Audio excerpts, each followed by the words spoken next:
everybody, and welcome. This is episode 296 of Milwaukee's Tailgate Brewers podcast, part of the MKE Tailgate Network. I am James, joined by Paul, and pinch hitting for Ryan this week, who's in New York, is Spencer Michaelis joining us again. So good the first time, we had to have him back. How are you doing this morning, Spencer?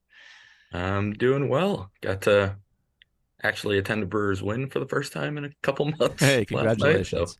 Nice, nice. Were you at the Saturday night game? I was, yes. Nice. So was I. Took a bus trip down there for a friend's birthday party and didn't get home until after midnight. So if I sound a little rough, that's probably why. But hey, we saw a win, Spencer. That was nice. Yes, we did. It's about time. Whereas I was about taking a classical music concert with my kids at Ravinia, so also didn't get home till late, and similarly wiped out from it. But that's a little bit different. That place is cool, and they don't, as far as I can tell, run a train from Kenosha to it, which is dumb because it's like 5 stops away from it. For those who don't know what Ravinia is, it's like a big lawn, kind of aping Central Park kind of feeling. You bring picnics and stuff. And like it's literally on a train line. Like you just get off the train and you're literally right there. And they run one from Chicago because that's what it's for. But like you could run one the other way, and I don't know why they don't. It makes no sense. Trains are ridiculous in this country. Yeah, and in this state, there's a lot of questions. Yeah. All right, let's talk some Brewers because, as Spencer said, they won on Saturday, so that feels nice. And the Reds seem to be on a bit of a slide here, so the Brewers could make some hay in the division. I wake up every morning and I expect to see them like a game and a half out of first, and they just keep being in first. It's really nice. Yeah, it's wild. It's wild. This division, man. All right, we got some questions also about the trade deadline. So a reminder, you can get question priority, become a patron at patreon.com/MKE Tailgate. $2 a month gets you that question priority. Make sure your questions get answered both on this podcast and on the Packers Reporting as Eligible podcast. $5 gets you that question priority plus additional exclusive content, the Minor League Extra with Ryan and James Anderson of RotoWire, of course, and Paul's Packers mini pods. Paul, I assume you weren't able to watch Family Night because you're outside the lines of Wisconsin and they don't stream that. That is absolutely correct. Everybody very mad about that at my football place of employment, but we'll manage to see it somehow. They get enough highlights out there, so all good. Seems like it went well, so that's good. And by the way, we will have a proper reporting as eligible this week. Knock on wood. Looks like it's good to go. So that'll be posting at its normal time Wednesday-ish. If you didn't see already, Paul, the Packers are tweeting out highlights from Family Night, so I hope nobody gets a competitive advantage from that. Oh, hopefully not. Yes, that would be the worst. Yeah, absolutely. Just ridiculous. I don't know why sports teams make it so hard for fans to watch their content. It's not like the Vikings and Bears are incapable of setting up a VPN and watching some Wisconsin TV station. Well, they send scouts. We know they send scouts, and it's still pointless. Like, if you don't want to be scouted at Family Night, don't run real plays like you do in the preseason. You don't have to. Right. It makes no practice. sense. Yeah. It's not even a full scrimmage. Maybe anymore. It was just too big of a pain for him or something. Who knows? But they make it hard. That's they do. No reason for that. Anyway, all right. You guys can talk about that on reporting as eligible. Yep. Meanwhile, the Brewers, of course, had the actual trade deadline in the last week. So we joined you last on the eve of trade deadline day. And at that point, they had already added Carlos Santana and Mark Canha.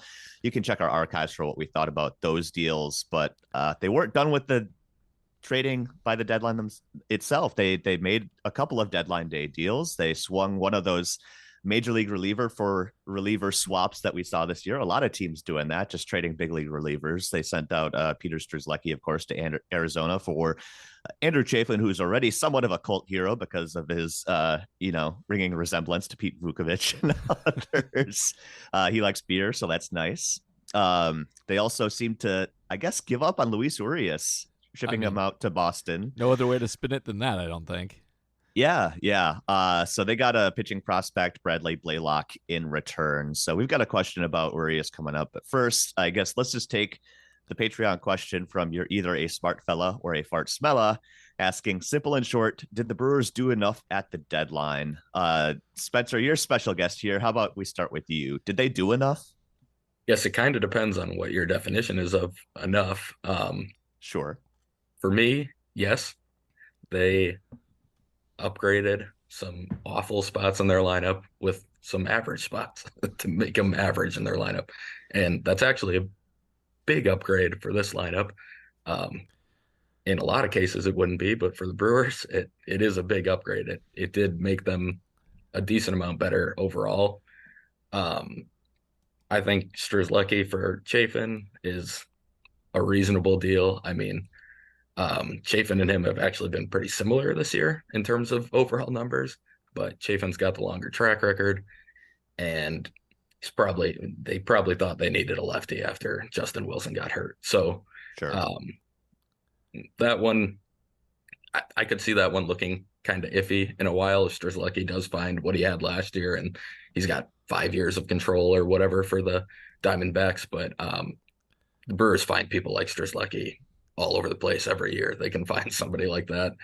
They kind of snap their fingers and they've got a guy just like him, undrafted or an independent ball signing. So, and then, I mean, in terms of the Urias deal, I think they were planning on non-tendering him. So they made a trade where they figured they'd get something for him before they gave up on him this offseason. But I feel like they upgraded the team. They did it without giving up anything significant. And they should make the playoffs. This team is good enough to make the playoffs. So you get in the playoffs, you give yourself a chance. Yeah. I think they did kind of all they could reasonably do. It's the thing about like it being a serious contender for a World Series championship versus making sure that you make the playoffs. And I still think they're like a sure thing for the playoffs. Their reference odds are actually less than the Cubs right now, by the way. That's scary. Haven't checked their Fangraphs odds, but they made like smart upgrades. So they tackled a bunch of their weak spots, and they did all that. They got another relief pitcher for depth. It was a smart deadline. I do wish they would have gotten Jake Berger, who I think would have made their lineup like legitimately not difficult to get through, but like a real big boy lineup instead of what we roll out every day. And he was right there for the taking and would have fit in so well, but alas. But yeah, they did enough to, I would say, reasonably get themselves in, which is all you can really ask without really selling the farm. And, you know, if you're going for stars, like if you're trying to lure like former MVPs off of failing teams, you're probably going to be parting with Churio or something like it, and that's not smart either. So yeah, this is, I think, all they could reasonably do. Wish I could quibble with a couple things, but yeah, it was pretty smart. Like they got average guys to replace garbage, and that's all they had to do. Also, it sort of seems like, at least on the hitting side, average guys was all that was available. Yeah, right. True. We didn't really see like a star bat moved at all. You know, so I think the fact that, you know, Carlos Santana was one of the more notable bats moved at the deadline, I think this is a kind of a win for the Brewers. Fair point. Yeah. Going back to the Fangraphs playoff odds. So as of this morning, the Brewers are at 62.6% chance to win the division. Cubs at 25.5%.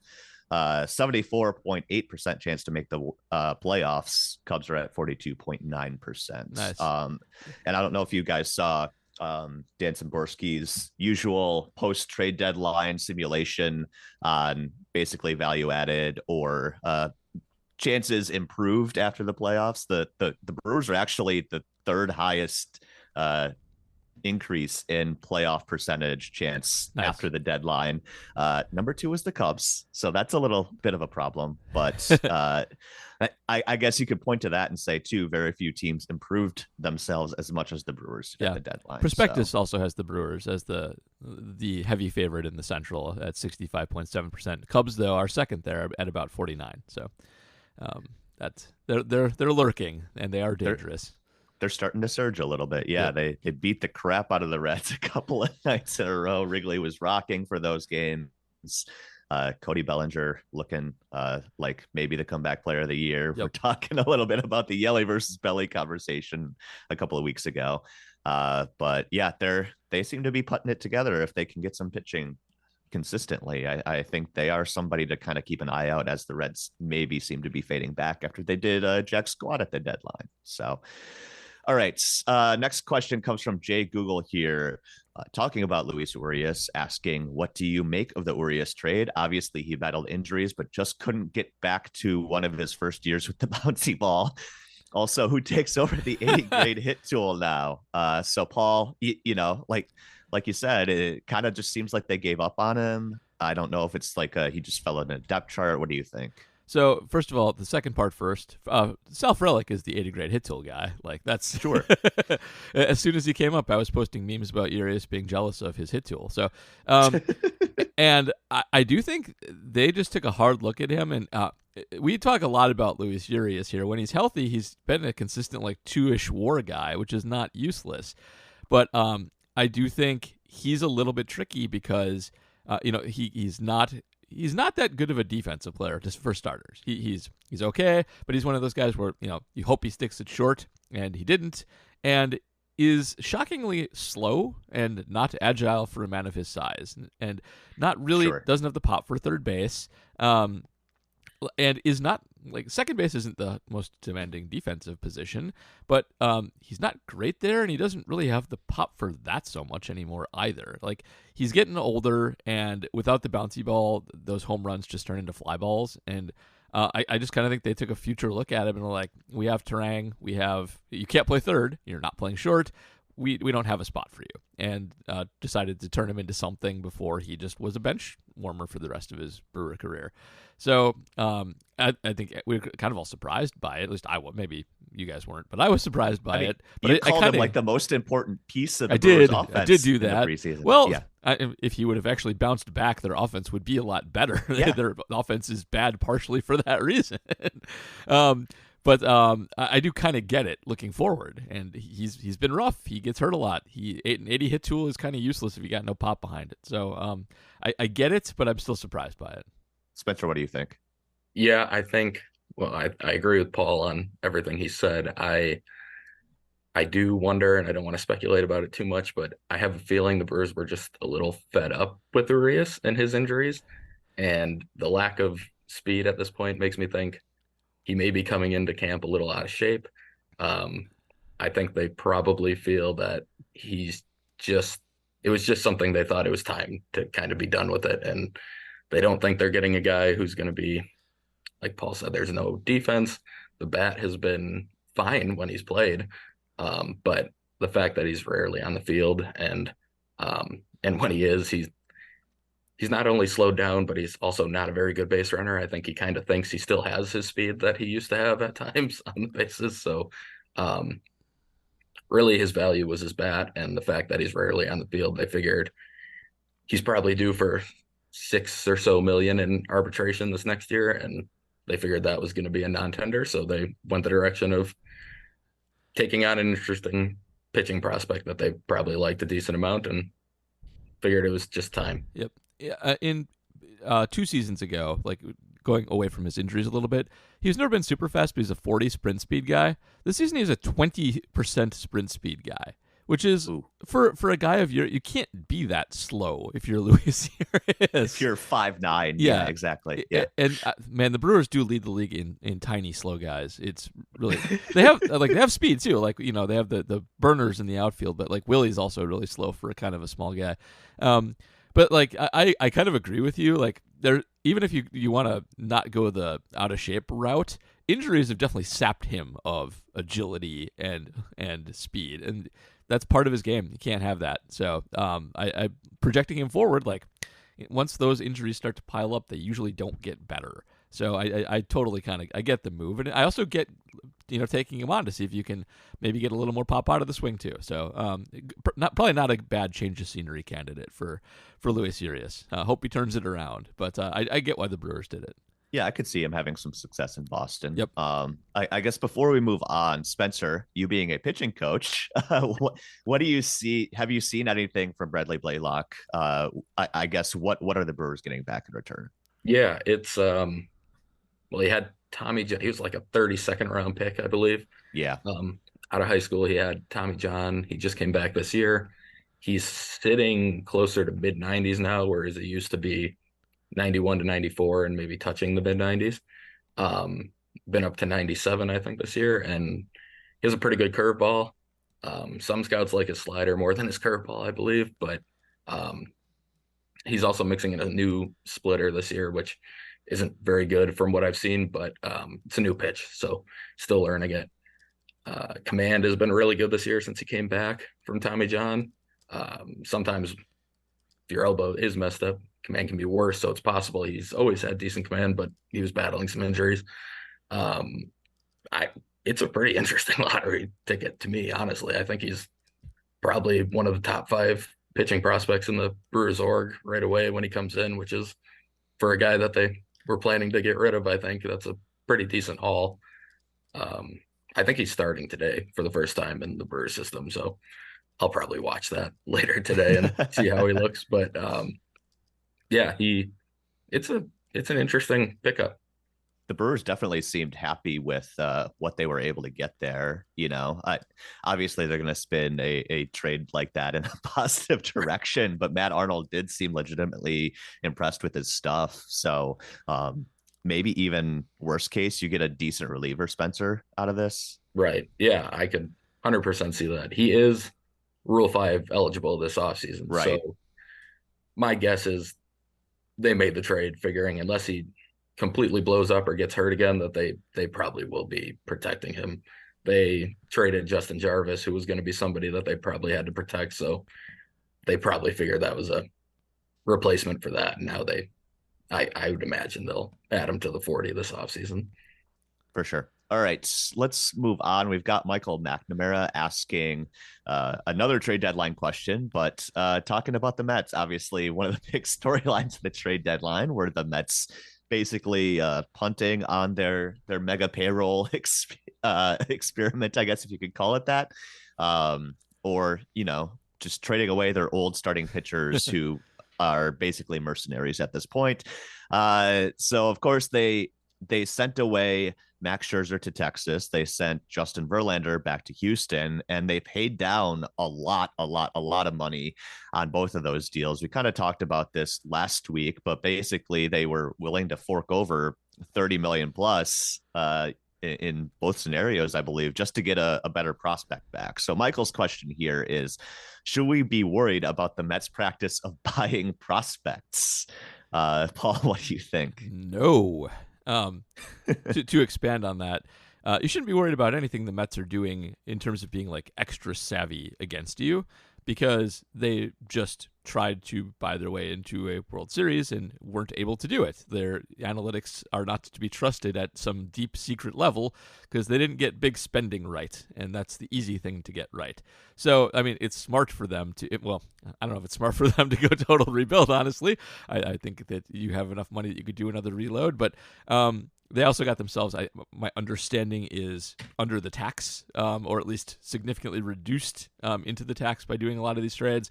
But no, you don't worry about that, because that's what teams do when they decide to give up. They acquire prospects, and they're in the stage where they're buying long-term, and there's definitely going to be some spaghetti against the wall trades, not just like we did secret scouting and like you guys. So nope, no need to worry about that. The Mets just screwed up, and now they're in the phase of building a team where you start to fix your screw up by starting over from scratch. Yeah, don't worry about the Mets like ever, actually, is a good rule of thumb.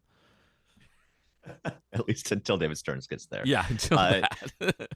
So I guess, Spencer, this is kind of a contrast of, like, say, the Dodgers, who get the big spending right, as Paul says, and have a good dev system. So I don't know. How much work do the Mets have to do here before they get to that level? They've got a ways to go. If you ask Bob Nightingale, they're going to be hiring David Stearns for sure, basically, after that deadline. So breaking news. Not that it was a surprise at all. I think that's just what we all assume. So, yeah. Yeah. It was just a very funny time to just throw that out there right after the deadline. Honestly, I would say if I saw big market teams consistently doing this, where they were signing somebody in the offseason, immediately deciding, well, I'll just pay off their contract and send them over and get top 5 prospects from these other teams, then I might be a little concerned about it being an issue for big markets, another advantage to big markets. But honestly, either way, that's just kind of how it works. I mean, you're a big market, you have that ability to eat the contract. And I say, in terms of being smart for the Mets, it was a smart thing for them to do. I mean, they did get a pretty nice haul by doing it. It wouldn't be something I'm concerned about moving forward, though. Sure. David Stearns also seems to be a good direction to go if you're trying to kind of get payrolls under control and work within budget restraints. Notably, very good at that. Okay, let's turn back to the Brewers now. PJ Wessels is asking about the back end of the Brewers rotation. The question this week from PJ, which of Tehran and Ray are you okay with making one more start for the Brewers this season? Obviously, Friday night did not go very well for Colin Ray. He got optioned down this weekend. Spencer, let's start with you on this one. If you had to choose one, who would you want to see one more time, I guess? I would still go with Ray. He hasn't had the bigger blow up starts like Tehran has had. Sure. I guess Friday maybe notwithstanding, but he's normally giving you a consistent 5 innings, 4 or less runs. It's not pretty. It's not dominant at any point really, but he keeps your team in games. So if I have to give any of or either of them one or more starts this year, it would be Ray for me. This is an audio medium, but I'm holding up the office meme of Pam saying that they're the same picture. It doesn't matter. They're the same problem. They're both low velo guys who are prone to getting battered around. So I don't care. Tossing a coin, I would actually take Ray. We have a long track record of Julio Teheran not being good, and yes, they've caught some magic this year, but Ray is still young enough that maybe there's still something to fix there, but not really. It doesn't matter. Give me Ray, but then shuffle them both off to somewhere else for important games, please. It helps that Brandon Woodruff is coming back on Sunday. Yes, hopefully that goes well. I will say, I think maybe whatever upside there is there with Ray. But as we saw on Friday night, if an ump is not giving him the edges or not giving Contreras the framing benefit of the doubt, it can get ugly in a hurry. Tehran, I just feel like doesn't even hit the corners as well as Colin Ray does sometimes. I guess that would be my preference. But also, you kind of need some of these guys to get back before you can talk about replacing either of them long term. And I guess that kind of takes us to our next question from Made Wiley asking, looks like all the Ray and Tehran magic is gone. Although Wade Miley still looks like our most consistent pitcher with Woodruff back, is Miley guaranteed a postseason starter spot? So I guess, Paul, if you're looking at a 7-game series, you might need a 4th starter, maybe. So if you need a 4th starter, he's definitely guaranteed to be the 4th starter. I think the question is whether you prefer him to Peralta. And I think that's actually a kind of a tough call. The thing with Miley is, when he's not hurt, he's actually been really good pretty consistently for a pretty long time. It's just a matter of keeping him fresh. And we know he has like major arm issues that he's been pitching through for like years now. And it's just a matter of workload management with him. But like, if you get to the playoffs and you can get an honest answer out of him of like, yeah, I'm good to go for a few games, the bone spurs are not going to bug me. Like, I think I actually do slightly prefer him to Peralta, who can get you out of games very quickly if he's not on that day. So I don't think he's guaranteed a spot, partially because he just might not be around. Like, that arm might fall off at any given point. But healthy him versus healthy Freddie, I think I actually do prefer him like in the 3rd spot, and especially because Peralta is a better bullpen pitcher than Miley is. You can leverage him in situations where you need a long guy for a bit in a short series. That's better than flipping those two. So it's very likely I think he makes the postseason starting roster, and I do think it's a close call, but slight preference on short series him being the 3rd starter. Spencer, how do you feel about that? Yeah, I pretty much said exactly what I was going to say on that one. Especially the fact that Freddie he's definitely a better reliever than Miley would be. We've seen him get up to 98, 99 out of the pen in shorter stints. He really has a little more wiggle room with his command out of the pen. So, I think right now I would be slotting a healthy Wade Miley into that 3rd spot in the rotation for a playoff roster. Yeah, especially even if Miley's only good to go for 70 or 80 pitches, those lower pitch counts that they've been holding him to. I mean, that's probably fine to get you through 4 innings Yep. of a game 3 or game 4 if you need it, right? And Yeah, then you can go to Peralta. And honestly, outside of Burns, that's usually what Brewer pitchers throw anyway a lot of the time. Sure. So it's not even that weird. It costs you like 5 pitches on average, probably. So yeah, totally fine. Wade's good. Yeah. Let him fingers bat. crossed. All right. Next question this week is about another pitcher who could have been some nice depth for the Brewers, but we haven't seen much of this year. Brad Westness asking, what's up with Eric Lauer? Are we ever going to see him again? So a note on that, he apparently in the last week made a start at the Rookie League complex in Arizona. It's like the first time in about 6 weeks he'd actually thrown, from what I can tell, and he's still kind of working his way back from an unspecified health issue. So the Brewers have been pretty tight-lipped about what's been ailing him. Of course, he had some of those shoulder issues earlier in the year, but this doesn't seem to be that, and they haven't said much about what's going on. But it at least seems to be he's working his way back on the mound. So I guess, Spencer, do you think we see him at all this year? And I guess, what does the future hold for him? My guess is that they're hoping they don't see him at the big league level again this year. He has been throwing. I think he made 2 relief appearances in Nashville this week. Sure. And I did see his fastball was 93, 94, which is back to where it was a couple of years ago, although it was in shorter stints. It was only an inning or 2 out of the pen. Even when Lauer was going really well and everything was going really well, it always felt a little fluky. I mean, if you get that production, you're certainly not complaining, and you definitely take that on the pitching staff right now. But my guess is, similar to Urias, they probably were trying to move him at the deadline for somebody, and they probably are planning on non-tendering him as well this offseason. So if they get desperate, I could see him making some bullpen appearances later in the season, especially once it's a 28-man roster. But I would guess we don't see him in a Brewers uniform again.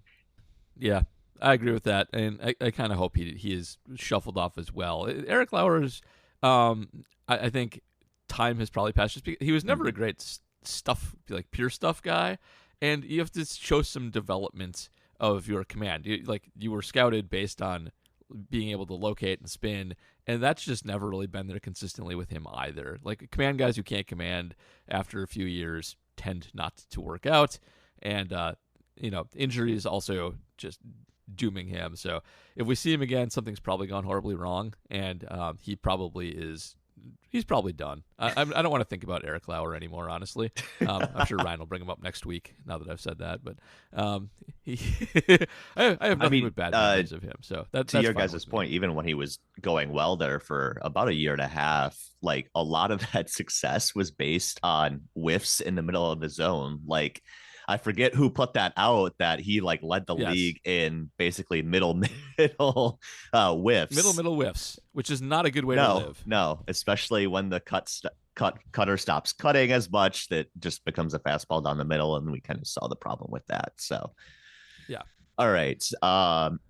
Devin Bearwolf asking, so there's a certain friend of the podcast who's been saying that Yelich is horrible and a washed player. Has he changed his opinion, or is he holding fast in his opinion that Yelich is washed? Is this you, or is this Spencer? I don't know. Definitely, or is this somebody else? Definitely not Spencer. It's obviously not me, because I'm the guy who said that he could be fixed, obviously. Yes. And yeah. So I don't know. So it depends on, I don't know who you're asking about, Devin, but if it's me, yeah, he's not washed. Obviously, someone fixed him. So wink, wink. No, yes. And so Spencer obviously also didn't think he was washed. I don't think Ryan thought he was washed. So I don't know. Not sure. We'll have to go through our list of friends and see. We need more specifics. We have lots of friends. Do we have any big time Patreon people who are big on that train? I don't think we did. Whatever. Devin, be more specific. We'll answer next week. But I guess on Yelich, obviously he's continued to be very, very good, very valuable. So, Paul, I guess, he's still hitting the ball on the ground a ton, but they seem to be finding holes. So is that sustainable? Yeah, there was a nice article, I think it was at Fangraphs last week, on how he has. I mentioned this on the podcast last time I was on, so 2 weeks ago, about how he actually is hitting more opposite field with power, and that's actually coming at the expense of what he previously hit in the middle of the field. I'm big on him pulling the ball, but what seems to actually be happening with Yelich is that he is correctly identifying inside versus outside pitches and attacking them appropriately. Whereas the last few years, that middle profile hitting is really indicative of someone who is getting outside pitches and trying to get around on them, hitting them into the ground softly up the middle. That's what's gone away. When Yelich gets an outside pitch now that he can hammer, he hammers it to the opposite field. When he gets one inside, he's able to get around on it, and his weak contact to the center of the diamond has gone away. Now, he's not, same Fangraphs article points out, this is not MVP Yelich. It's not a guy who's just, crushing bombs and elevating 11% launch angle every time. It's a guy who's hitting the ball hard, kind of as a spray hitter, line drive hitter that muscles him out because he's still has that huge exit velocity advantage over everybody else. But this is sustainable, even if it's different, because hitting the ball hard will always work, especially in the post-shift era. And so the one good thing about Yelich that we know is he just hits the ball really hard. It's just a matter of finding holes, hitting enough out to be effective, and not having the shift crush him, and avoiding that sort of easy out weak contact, and that's there, and he still crushes the ball. So this is probably, as long as he doesn't have anything weird happen or develop another bad tendency, it's probably going to stick. His barrels are up, his exit velocity is as good as ever, his launch angle could stand to be higher. It's 4.5. It's been coming down over the course of the season, which is a little bit worrying, honestly, because if it gets back down into the 2.8 to 3.6 range, some of this might not work anymore. But the mashing has been better, and that opposite field approach on outside pitches has been a big part of that. Spencer, how do you feel about Yelly right now? Yeah, I think the easiest way to say it is he's back to what he was in Miami, but probably even a little better. Yep.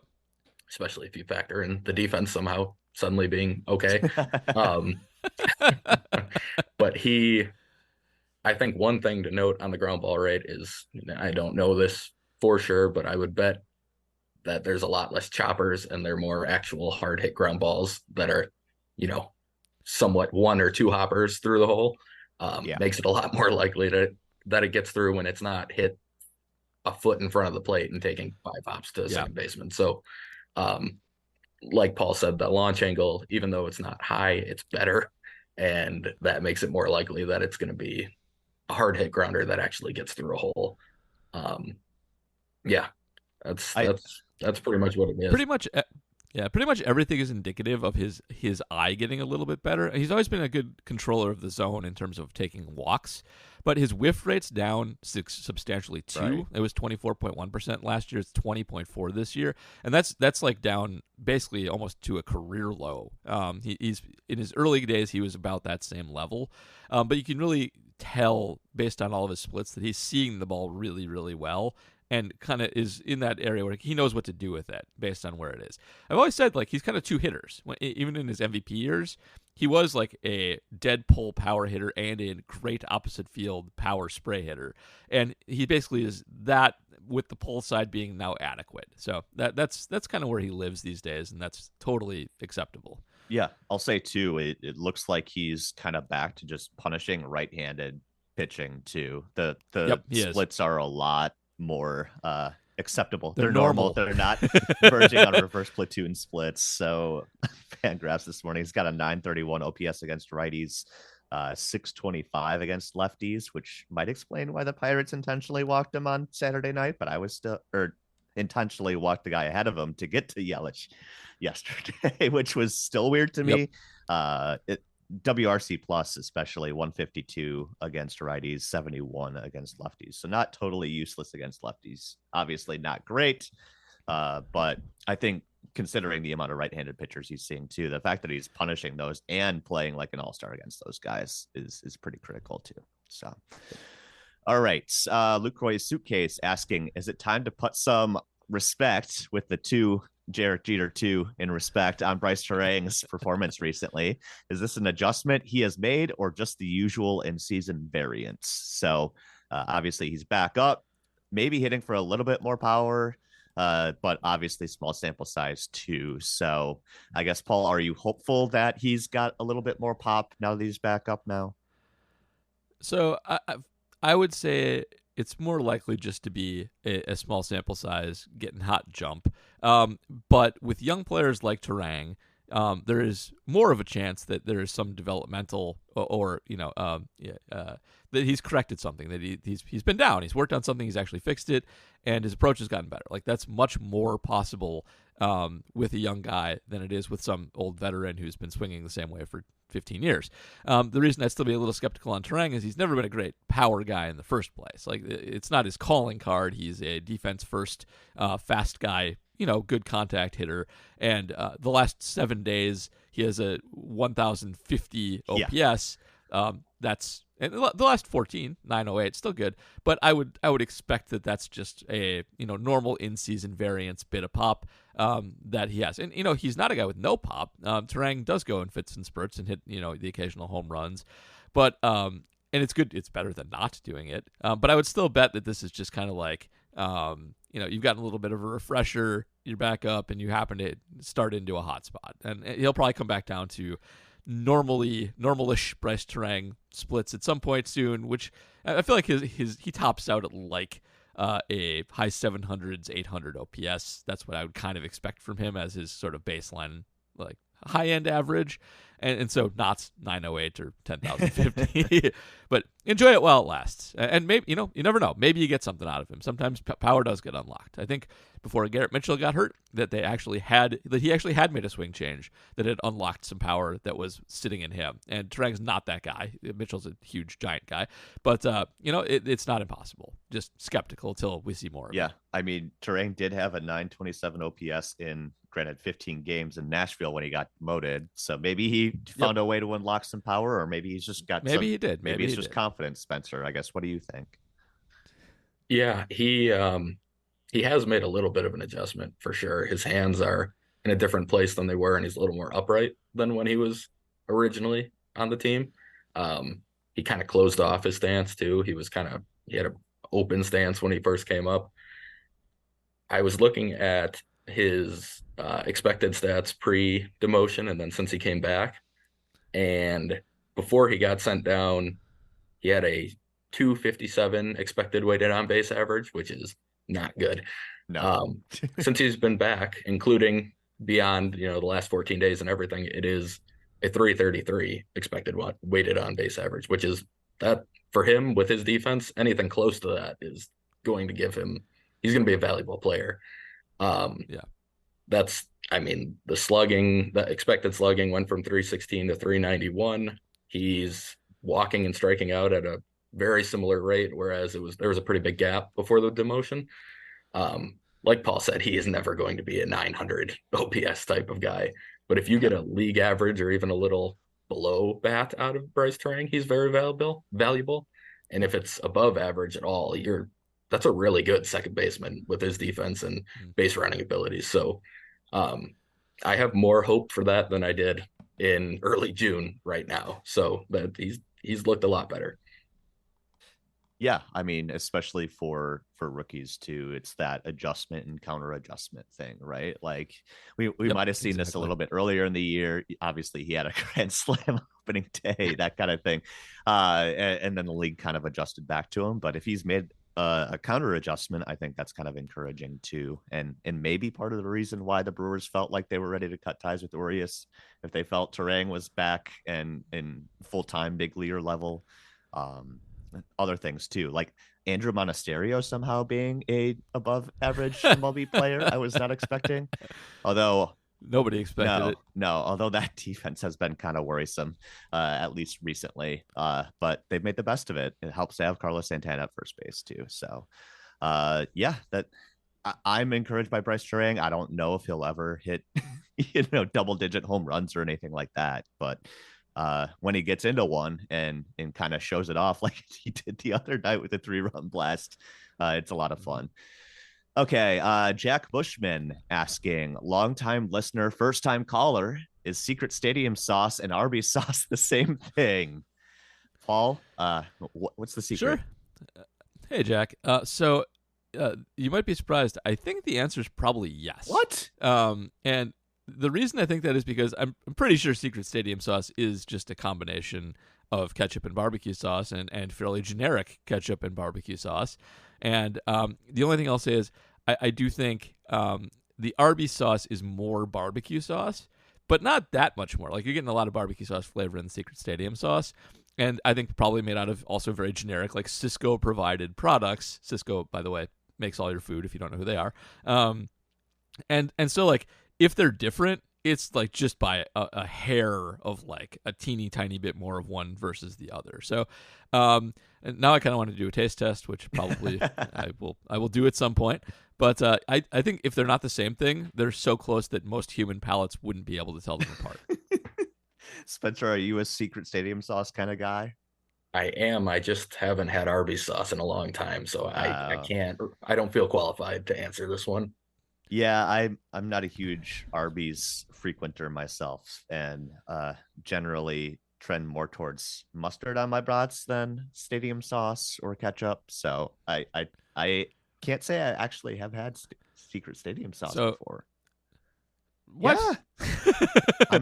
So I also want to just mention also, this question doesn't matter because nobody makes Secret Stadium sauce correctly anymore, including the stadium. You are supposed to put it on your hot dog or whatever by heating it up in a pan on the grill and then dunking the whole thing in it. It gets a little more liquid. It's not supposed to be put on like ketchup in a line at the top, which is how everybody does it. In the old days of County Stadium, when you got a hot dog, that's what they would do. They would dunk it in hot stadium sauce and put it on the bun. That's way better. That is how it is supposed to be consumed. You get too much of it as just sort of a ketchup-y, gelatinous goo, as it is right now. If you get it in a bottle from Sports Service, whatever, you should cook it that way at your house and not just put it on. If you like it that way, you are being deceived by nostalgia, and your nostalgia is wrong, so make it correctly, please. And now I'm going to try doing that with Arby's sauce too. Get a bunch of it and heat it up and see how that goes. Arby's sauce. Okay. I look forward to the experiment. You'll have to let us know how it goes. All right. So Twitter questions, or I guess X questions this week. Quentin. No. Not X. We are calling it what it's. As long as the Twitter domain still works, we'll still call it Twitter questions. Okay. Quentin Wetzel asking on Twitter, when will Jackson Chourio get called up to AAA, and why hasn't that happened yet? Is there a chance he jumps directly from AA to the majors? So Spencer, he actually hit the or broke a record, I should say, for most home runs by a teenager in AA this weekend. I know we've kind of talked about, like, don't be surprised if you see it at the end of the year necessarily, but I guess what are the odds to you that he jumps directly from AA to the major league level? I think a direct jump might surprise me more than him potentially going to AAA for a few weeks and then coming up. Sure. Kind of similar to the Garrett Mitchell timeline last year. I still wouldn't really expect or bank on Chourio being up this year. I mean, I honestly think he could probably handle it. But I also think that they probably don't want to start that clock, and putting him in the middle of a pennant race makes it more difficult than if we were the Diamondbacks with Corbin Carroll last year, when they brought him up and they were kind of out of it at that point. So I think I wouldn't rule it out 100%. And I do honestly think he probably goes to AAA pretty soon. But, to answer that question, one of the reasons it hasn't happened yet is because before July, he had an OPS under 700. He had an insane July. He's had a crazy good 4 or 5 weeks. But so now he's up to like an 830 OPS for the season at AA, which is incredible for a teenager. But if you go back 5 weeks from now, it looked like people were wondering if he was going to be struggling, if this was going to be kind of a wasted season and it was just going to be experience. Going away from the pre-tacked balls has definitely helped.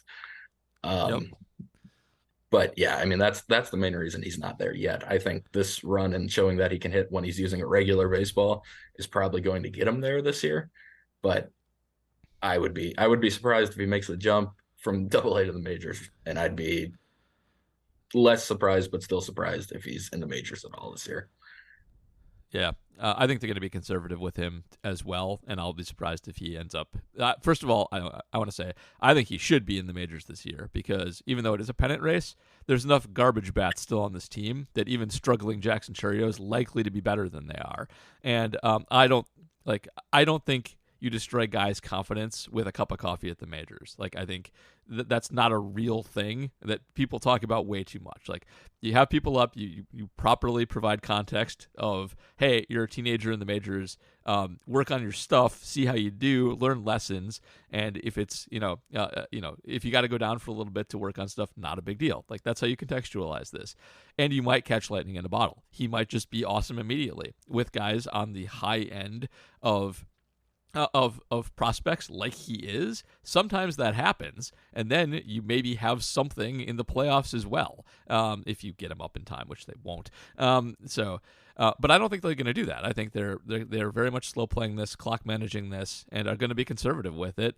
I suspect he'll end up in AAA sometime soon, but he should be there now. I'm very much a pro fast acceleration guy, but I do think that they let the tack ball thing kind of drag on their assessment a little bit, and I also think they're not in a hurry. I think they maybe should be in a hurry, but they're not. They're going to squeeze every last ounce out of Jackson Chourio that they can, and if that involves not calling him up at all this year, that's what they'll do. Sure. And I think too, they really like, Blake Perkins as a fourth outfielder at the major league level. Yeah. He's fine in that. Call up our generational guy because of Blake. I'm not saying I support that. I'm just saying I could see how they think in that regard.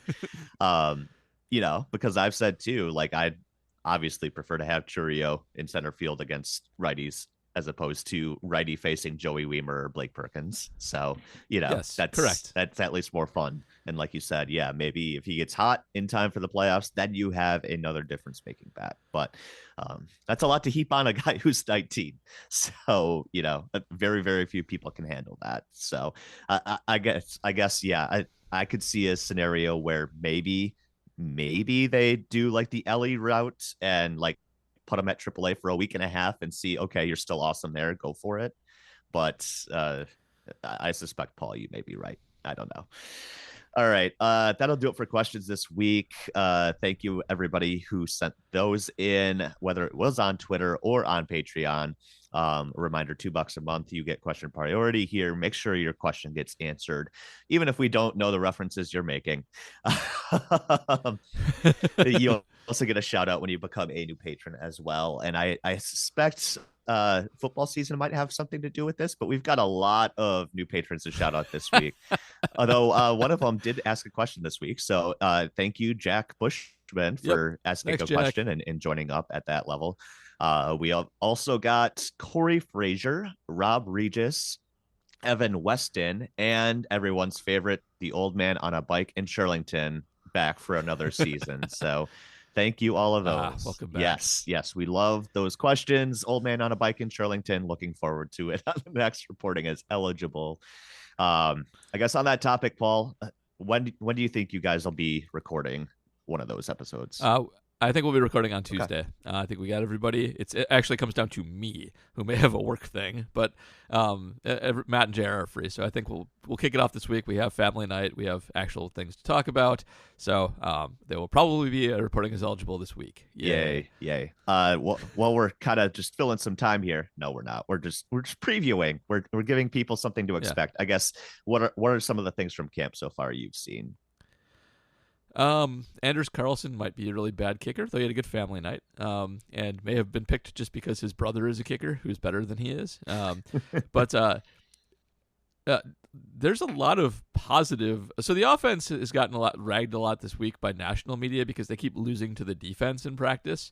But individual performances actually seem pretty good. Offensive line seems to be working pretty well together. Zach Tom's been kicked inside to center, and Josh Meyer's job might be in trouble a little bit, which is what should happen because he's not any good. Christian Watson's been everything that we hope he can be so far in camp. Was great at family night. And it's an open question, I think, as to what other receivers will end up making this team outside of him. Romeo's probably a sure thing and probably shouldn't be.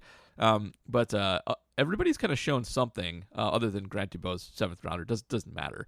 More than anything, though, the tight ends seem to be excellent. It takes a while for tight ends usually to contribute, but Musgrave has had an outstanding camp by all accounts. And maybe we'll step in right away and be kind of that extra deep threat, even if there aren't other receivers to do it. And Tucker Kraft has been quite good as well at taking stuff over the middle and creating yak. So a lot of reasons for optimism. There's still Joe Barry there. And if you want to check out the mini pod, we did previews of the Football Outsiders, which is not what they're called anymore. I have to relearn that. Projections that came out this week too, which have the Packers as a very, very close second in the division. Nice. So I think that will surprise some people, especially fans of the Bears and Vikings, who are not projected to be first or second in the division. Okay. That's definitely interesting, and a reason definitely to sign up for that $5 Patreon level too. You get that Packers mini pod to listen more about that. All right. Like I said, that'll do it for this week. Thank you everybody for tuning in. Brewers will continue their hopefully easy stretch after this. They got one more against the Pirates, then they've got the Rockies, and then they face off in Chicago against the White Sox. And the poor punching of Tim Anderson. Did you guys see that, by the way? Tim Anderson put the Dukes up and got knocked down. Man, poor form there. Very poor form. Yeah, definitely. Probably one of the worst fighters who were fighting on Saturday night. So, oof. But so we'll see if Tim Anderson makes that series or if he's still a little woozy. But Brewers still have a continued chance to make some hay here in the division. So we'll see what happens. We'll be back here next week to recap all of that. Have a good one, everybody. We'll see you next time here on Milwaukee.